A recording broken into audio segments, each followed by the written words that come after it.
talked about our very first movie we talked about together, The Godfather. That movie's perfect length because it's done in the correct way. If you put 3 Sopranos episodes and made them a 3-hour movie, just any 3 in a row, I would be okay with it. Nothing cut, nothing. So the length isn't really the problem. It's what are you doing with this length?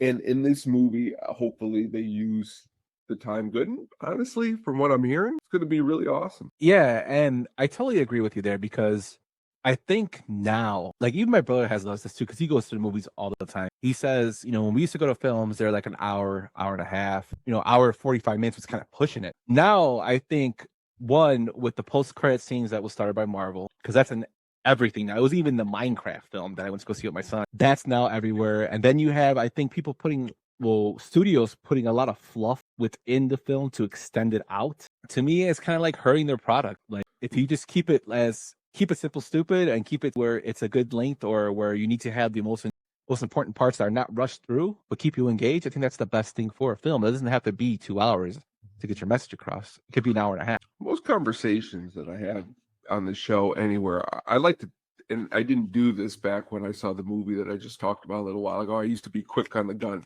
Instead of thinking about it, you said what you felt right away, as opposed to thinking about it.